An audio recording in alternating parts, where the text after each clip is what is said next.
Well, we're back. I think I have finally figured out how to deliver a better product and do it as a one-man show.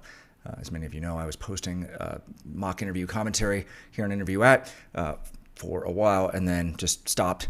Primary reason was, honestly, the videos just weren't that good.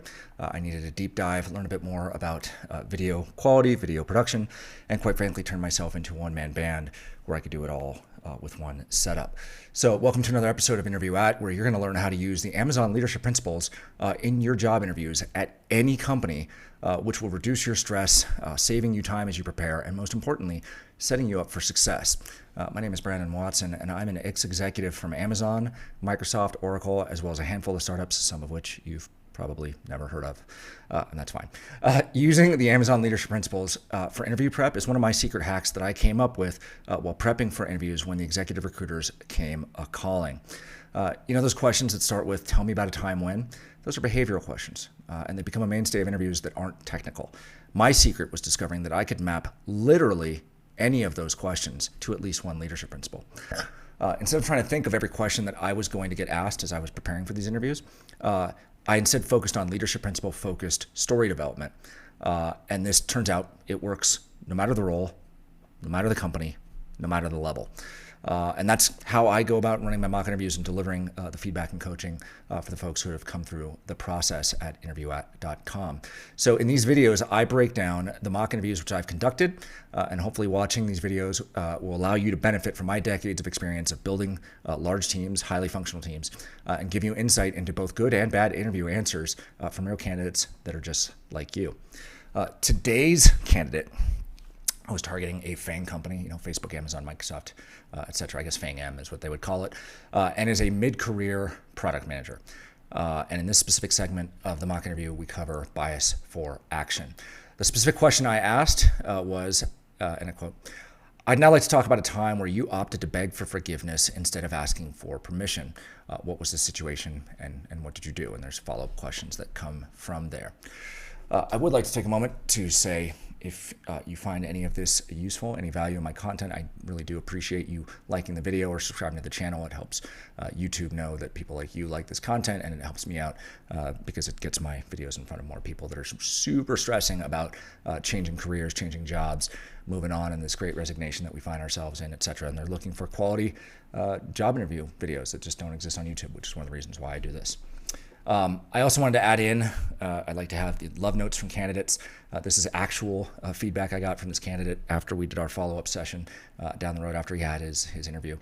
And it says, quote, "Thank you again for your awesome interview prep. Accordingly," which I appreciate he said accordingly, but accordingly, "I've landed an awesome job at the company, FANG-M company, and couldn't have done it without you," with one exclamation point. So that's high praise. I appreciate it. And I get emails like this all the time, which is amazing. Just the fact that I'm helping people. I continue to do this for free, the mock interviews, because I had a lot of help on my come up. And so when COVID first hit, it started out as a, hey, I'll do a couple of these. And I ended up doing a bunch of these over the last year, and I continue to do them helping folks just like yourself.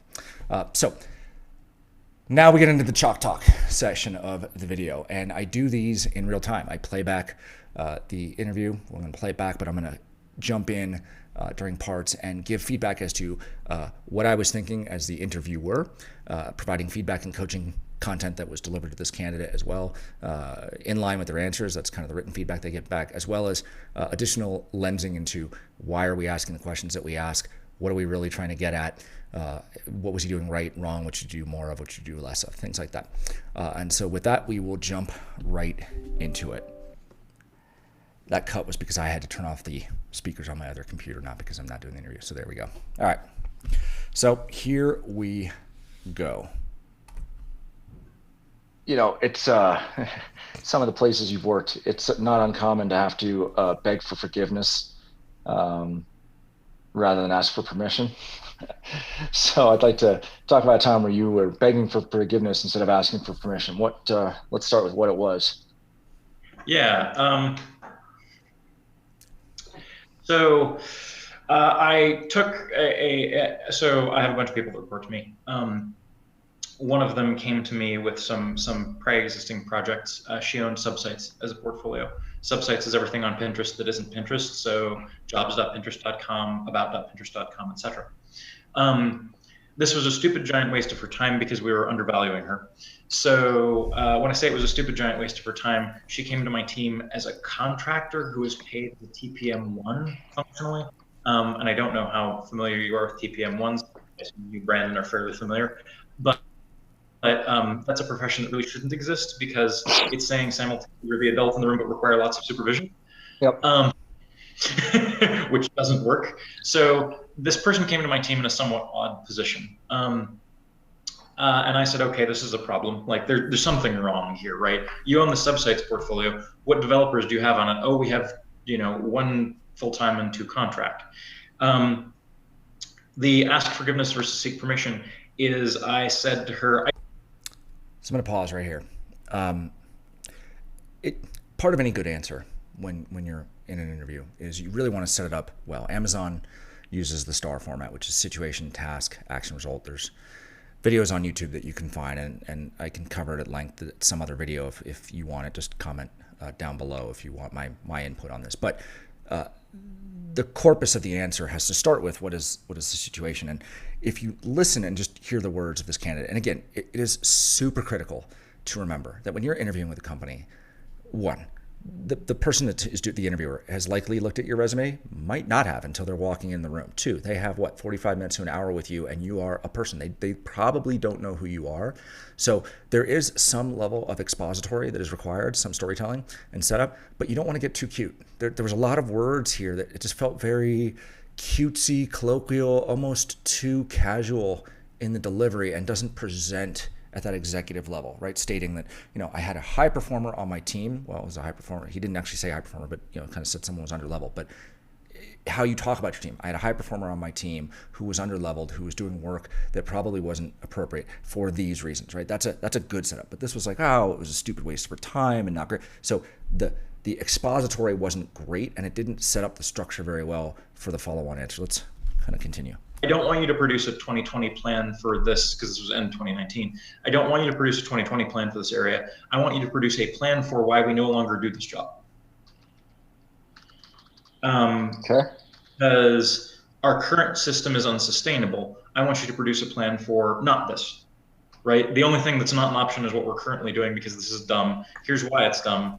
And she and I dug into that a little bit. And she said, but I'm supposed to produce like a plan and some artifacts and some explanations. And I said, yeah, they'll get over that later.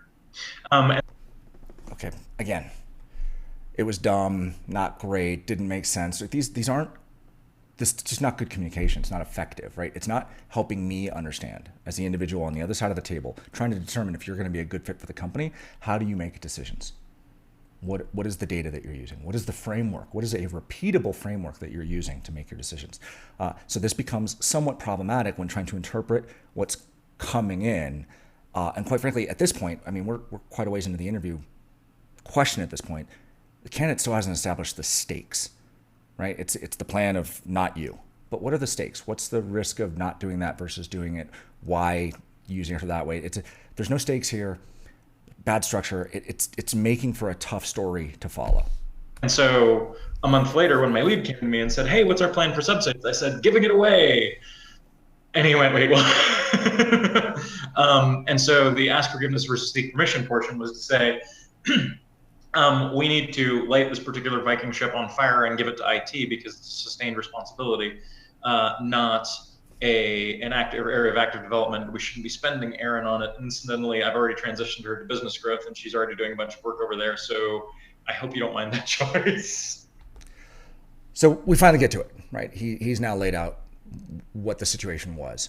He's actually jumped ahead to what he did, but we'll come back to that. That's the kind of action part of the STAR answer. But the candidate here has finally gotten to it, which is sustained engineering versus IT resourcing. Undervalued asset within the team that should be utilized in a different way. And this is our plan. This is what we're going to go do. But what hasn't yet come through, again, is the why of it. Why is this person undervalued? Why is this person not being used the right way? How is their performance being measured that you can then make that statement and it's clear and understood? Again, repeatable frameworks. And then the sustained engineering versus new projects. Why is this person best suited for that? There's a lot here that clarifying questions with a good interviewer, clarifying questions will hopefully get to, But that's one of those things where you don't necessarily want to leave it to the interviewer to ask you the smart questions. So this is where good structure really helps you tell the story in a way that brings the interviewer along. They can ask their smart questions along the way, but they don't have to feel like their cognitive load is high, trying to keep up with an answer in an organization they don't know, and then trying to suss out why you did something. Right? You don't want to create that situation in an interview. I'm sorry, who did you have to sell that to? My lead, and additionally the existing. This is where we get into organizational structure a little bit. I had to sell it to my lead. I had to sell it to the person who. Just a real quick jump in right here. The who did you have to sell it to? That's what that is a tip-off question. That's me as an interviewer saying, hey, by the way, there's some additional information here that I need. And in a lot of ways, it's helping gate the level of altitude that I'm looking to fly at as the interviewer. But what didn't happen here was he didn't provide it of his own accord, which makes it somewhat difficult for this to be a thing that is useful. The developers sat under, because I managed TPMs, not devs. And then I had to sell it to the head of engineering and the head of IT, because I was basically taking $1 million line item out of the head of engineering's budget and giving it to the head of IT. And do you feel like you made the right decision? Absolutely. This is another one of those questions. It's a clarifying question. A logical next question when asked, what did you do, is did you make the right decision? And up to this point, the structure, the situation, the task, and even the action, it's not data rich, it's not framework rich, it's not stakes rich. So it's hard for me as an interviewer. Again, I don't know the organization. I've just met this person. We've spent, at this point, 5-10 minutes together, highly colloquial, very relaxed interview style. It's making it very difficult to grok, if you will, whether or not the right decision was made. What were the stakes? Did this person use a framework that I can trust them to make good decisions inside of our organization? Absolutely. Here's the problem with subsites. So subsites are the way that 20% of people experience Pinterest for the first time. So 80% come in through the product, 20% come in through something else, whether it's investors, whether it's jobs, whatever. You can make that a very powerful brand asset. We as Pinterest have chosen not to. If you're not going to make it a very powerful brand asset, you don't take full-time developers and link it along on a Drupal stack that's going to cost you more money in the future than it does today. So did you say Drupal stack? Really? Yes, I really did say Drupal. And we were never going to spend the time, meaning we product eng, we're never going to spend the time to migrate it to WordPress or something better than that. Yes, it's really on Drupal 7, actually. So there were two valid paths. My role was to force us off the invalid one. It would have been perfectly valid to say, let's fully staff this and make it a product and give it to PMM and make it a focus of brand and make it a first-class experience. It would have also been perfectly valid, and this is the choice we made, to say, let's give it to IT, make it sustained engineering, and migrate it to WordPress or some more mobile platform. What we were doing instead was limp it along on Drupal. But again, what were the stakes? Why? How did you make this decision? These are critical questions you need to answer, especially the more senior level, the role in an organization.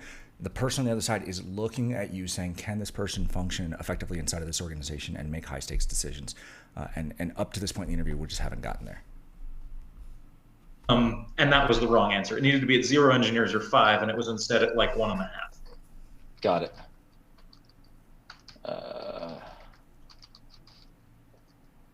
But specifically, the ask forgiveness portion was, I'm reallocating my resources away from this because it doesn't make business sense. Your choice is either to give me 4 more or to take away the one I have. Nope, I get it. Okay. So how do we actually feel some of the places you've worked, this? It's not uncommon to have to Okay, technical difficulties. Clearly, I'm not a one-man show who's got it squared away yet, almost there. How do we feel about this answer?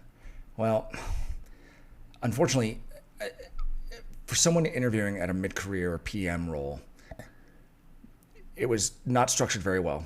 It wasn't really clear what the situation was in the kind of initial foray. We eventually got there.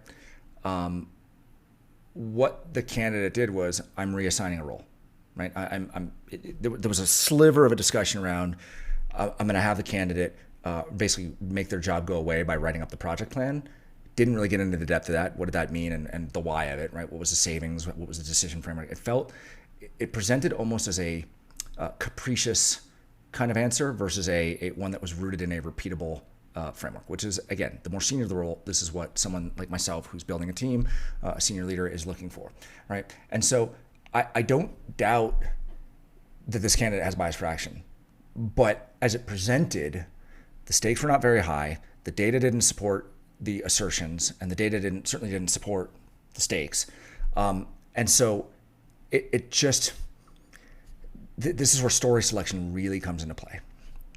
I've said the stakes weren't high enough a few times. And what do I mean by that? Look, if you're interviewing for a more senior level role, it's okay to reach back into your resume and pull out stories. Totally fine. There's nothing wrong with that. But, what's the old adage? Dress for the job you want, not the job you have. Well, same thing here, right? So when you're interviewing, you want to present stories that position you in the best possible light for being able to do the job that you're interviewing for and beyond, right? The person looking at you, especially a senior leader, your boss or someone who's senior to your boss, is looking at you saying, can this person grow inside of the organization? In fact, that is one of the core and critical functions of the bar raiser and Amazon. For those of you interviewing at Amazon, the bar raiser is looking at you saying, does this person raise the average level of ability at Amazon? Can you get beyond, right? But they're also considering, can you grow in the role? What are you going to be awesome at? And do I feel like you're going to do a really good job? And so when you come into an interview, you have to match that energy. You have to match that expectation with some of your stories. Now, again, this was a 8-minute segment in a 1-hour interview where I covered 6 different leadership principles. In most Amazon interviews, you're going to cover 1, 2 max leadership principles. Interviews outside of Amazon, you're going to get a series of questions. Sometimes it's going to be well thought through. Here's the questions I want to ask. Sometimes it's going to be very free form. Oh, tell me about yourself. Where have you worked? What's your biggest failure? Those aren't great interviews because they're not highly structured, and oftentimes as an interview process, it's not well run. It doesn't serve you as a candidate very well. But this candidate needed to match the expectations of the role that they were targeting, and saying that they took a single resource, which they didn't even define as why they were good, and reallocated them away so they could work on something else, but it wasn't even clear what the other thing else was more important. When we're talking about mid-level career and beyond product manager jobs, the stakes just aren't high enough. So yes, bias for action, but a bit questionable in terms of the stakes, experience, depth, ability to scale. So that was a lot of the feedback that this candidate received. So there you go. That's what can happen. Again, if you're finding value in this content, please go ahead and like the video, click to subscribe. But hopefully we'll see you next week with another leadership principle focused interview.